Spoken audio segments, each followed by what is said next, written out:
Yes, Dr. Sufia, Dr. Radha, Dr. Vijay Lakshmi, Dr. Mansa, they are your examiners. We are all your examiners. And you can start by presenting your patient, which you saw in the last 5 years.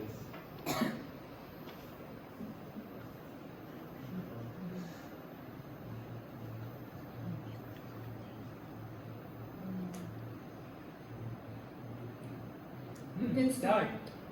Please, I think that mute. See, that is mute. Sorry, we are unable to hear you. Can you unmute your button? Yeah. Good afternoon, sir. Yes, you can start. Here is the 44-year-old gentleman, Mr. XYZ. He belongs to the lower middle class and he is from Nalgonda.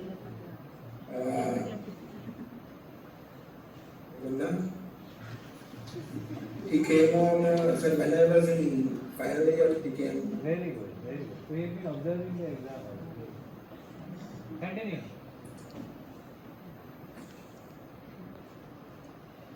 Yes, please, you can continue. He came with the OPD with chief complaints of distension of abdomen since 6 months, fatigue since 4 months, breathlessness since 15 days, sir, and the yellowish discoloration of eyes and dark colored urine since 1 week, sir.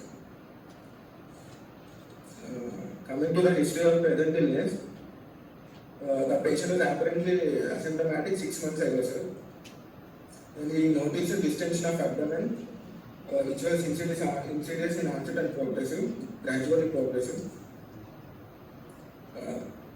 Then he developed distension of abdomen, sir. Coming to the past history, no history of diabetes and hypertension, tuberculosis, sir, and no past any surgical intervention, sir. Coming to the drug history, no drug history, sir. No family history, sir. Coming to the family history. No family. Coming to the personal history, patient was conscious, coordinated, moderate to build and nourished, sir. His appetite was normal and regular bowel movements, and he had adequate sleep. He is chronic alcoholic since 15 years, sir. Then he stopped since 3 months. He is chronic smoker since 15 years and he stopped since 3 months. Coming to the physical examination, sir. Coming to the vitals, his pulse rate is 64 beats per minute, sir, and regular and good volume. Coming to his blood pressure, 110/70 mmHg, sir, milligrams of mercury. Respiratory rate 30 cycles per minute, sir. And his weight was 52.2 kg and height 163 centimeters, sir. And pallor is present, sir. Icterus is present, but no chylomachia. Here we can see uniform distension of stomach, sir. The distended veins over the lateral aspect of abdomen. His hernial orifices are normal, sir. And no lymphadenopathy and clubbing and cyanosis, sir.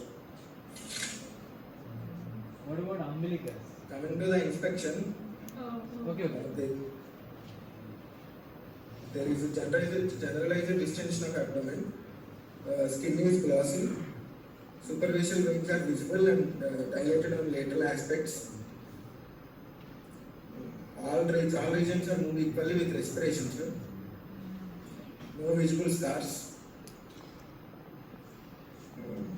Coming to the palpation, palpation is done when the patient is in supine position with both limbs flexed and hands by the side of the body. Here in palpation, no tenderness or any rise of temperature, sir. Umbilical hernia is present. Spleen is palpable, sir, 2 centimeters below the left costal margin by deep in method, and it is not tender, sir. Coming to the percussion,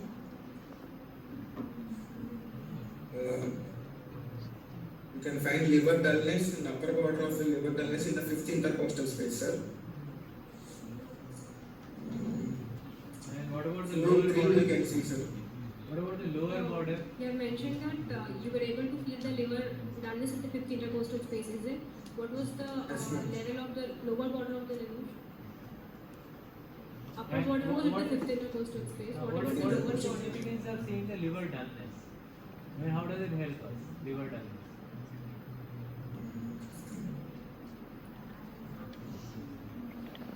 Liver dullness is useful when you have to measure the liver span, isn't it? So to measure the liver span, you have to start from the upper part of the liver and then go to the lower part of the liver. So to measure the liver span, you have to see the lower part of the liver also. So you have Sir, only I can't hear, sir. to measure the liver span, you have to see the lower part of the liver also, lower border of the liver. Because the liver span is from the upper part of the liver to the lower part. So you have only told us about the upper part of the liver, 5th intercostal space. So Okay, how sir. do you know the lower part of the liver in this patient?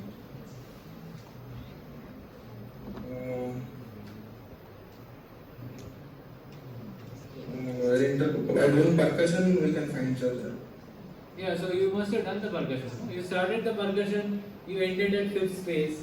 Then after 5th space, you should have come down and percussed and then seen where the liver border was ending. Then only you'll be able to calculate the span of the liver, measure the span. So what Okay, did you sir, I do? think- You did not do that. No, sir, I did not did that, sir. Okay, so let us say if you were doing that, what problem would you have faced in this gentleman? Would you have been ever able to find out the lower border of the liver in this man? Yes, sir. How? With percussion, if you're finding, how will you find out? You mentioned something like fluid thrill. Fluid drill, yes, So sir. if somebody is having fluid, how will you know that it is because of liver or because of fluid? The dullness. Fluid, sir. Yes, so obviously if somebody has fluid, then the dullness is because of fluid. So then you will Yes, sir. never be able to find out the lower border of the liver in this man. So you cannot find out the liver span using this clinical method in this man. That is Yes, sir. that is just one of the learning points we are trying to Okay, sir. emphasize. Okay. So what else have you found in percussion? Okay, continue. Fluid. Coming to the auscultation, sir. So did you say fluid? Yes, In found. auscultation, normal bowel sounds are heard. Before auscultation, what are the findings of percussion? Can you tell us? Percussion, yes, sir, we can see the splenic dullness. Okay, good. What else? How will you see the splenic dullness? How will you know? Because there is all fluid there. How will you know that dullness is because of fluid or spleen? So you cannot see the splenic dullness, isn't it? When there is ascites, you cannot see the splenic dullness separately. Okay, Okay, what, sir. what else did you find in percussion? You mentioned something about fluid thrill. Fluid thrill, sir. Yeah, what did you see in fluid thrill? How did you see fluid thrill? In fluid thrill, we have to apply some pressure from the midline, sir. So, And then how do you see the fluid thrill? How do you feel it? Is it seen or felt? sir, Is it seen or felt? felt, sir. So how do you feel it? By doing With what do you feel the fluid thrill? With your hands? hand, sir. Which part of the hands? Show us the hands with which you will feel the fluid thrill. Which part of the hands? With your dorsal? Or with your fingers? Sir? Which part of your hands will you feel the fluid thrill with? Sir, actually, I forgot, sir. You forgot how to see the fluid trail. Yeah. So how will you remember how to see the fluid trail? Because you will again be asked this question in the exam. How will you remember? So what will you do to see how to examine the fluid trail? You will see a YouTube video, isn't it? Okay, sir. Okay. And will you make a YouTube video when you become an intern? Lots of YouTube videos on clinical examinations so that others can learn from you. When you become Okay, a sir. good intern, that is. Okay, sir. Okay. So let's say the fluid trail was positive. So he had massive ascites. So what is your diagnosis in this patient? Sir, if fluid trill is in only 10 ascites, sir. Yes. So he had tense ascites, isn't it? Yeah, 10 ascites. So what is your diagnosis for this patient? Final diagnosis. Or are there any other findings you would like to share in this patient? Cirrhosis with portal hypertension, sir. Huh. And So what are the features of cirrhosis and portal hypertension in this man? What are the findings of cirrhosis and portal hypertension? Why have you made the diagnosis of cirrhosis and portal hypertension in this man? Only based on the clinical findings, not the history. okay, sir. What are the findings suggestive of cirrhosis and portal hypertension?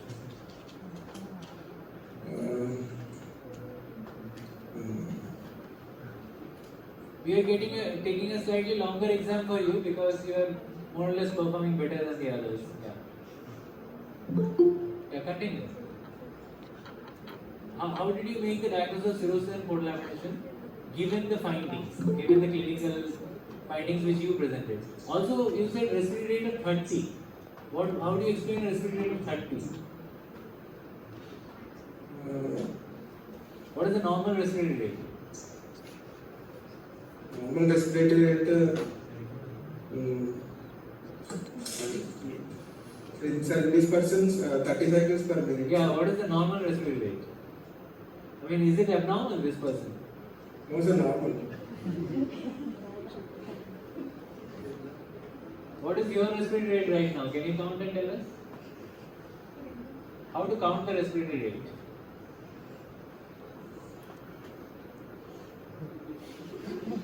Okay, we will count for you.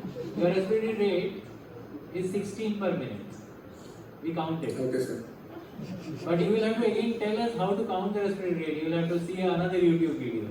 How the respiratory rate is counted. Okay, because we will remember to ask all of these questions to you in the exam. Okay, sir. Okay. Okay, so the respiratory rate normal, your respiratory rate is 16, normal respiratory rate. 16. So that patient is having double respiratory rate. Okay, sir. So why was he having double respiratory rate? Why are you saying it is cirrhosis of liver with portal hypertension? Tell us the reason.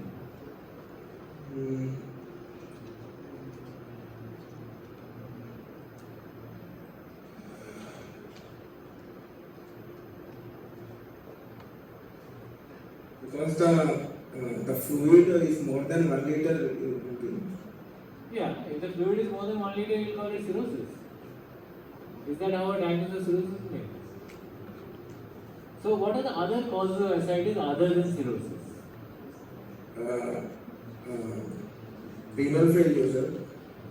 In renal failure, you can have ascites. How? What would be the mechanism of renal failure? Okay, any other cause? It's not renal failure. Any other cause? Heart failure, sir. Okay, heart failure. How do you have ascites in heart failure? Yes, one can have tense ascites in chronic heart failure also. How? What is the mechanism? What is the mechanism of ascites? Even in heart failure, even in liver failure. Is it to do with... Accumulation fluid. So what is ascites? It is edema in the peritoneal space. Edema. Peritoneal accumulation of fluid in the peritoneal cavity. Yes. So peritoneal cavity is an interstitial space, that is space between two cells, and you have learned about this in physiology that edema Yes, mechanism is basically there is a capillary pipe and there are some forces acting on the pipe, Starling forces, isn't it? So one force is driving the fluid outside the pipe, another is holding it in the pipe. So what are those two forces? Can you you tell us? We also asked this question to another person previously, so you should be able to know. Okay, sir. Yeah, what are the two forces inside the capillaries? One is driving it out, another is holding it back. Expiration. Expiration is good.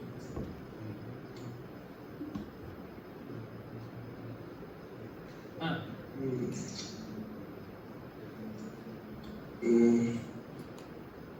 In the mechanism of edema, what are the forces which act inside the capillaries to drive the water out from the capillary into Inspiration the and inspiration?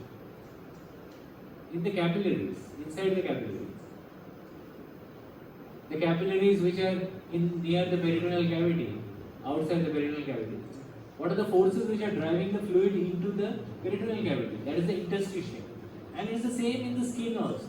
Where you have skin edema, the same forces are acting. So what are those two forces? We just now discussed it with another student.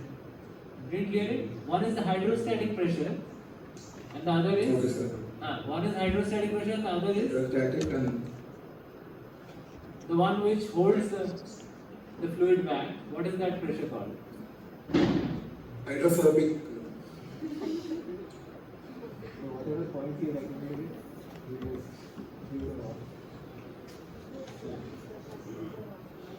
Acha, she was also there.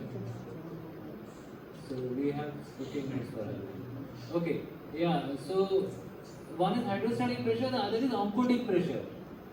Oncotic pressure. So what makes the oncotic pressure in the capillaries? Do you know?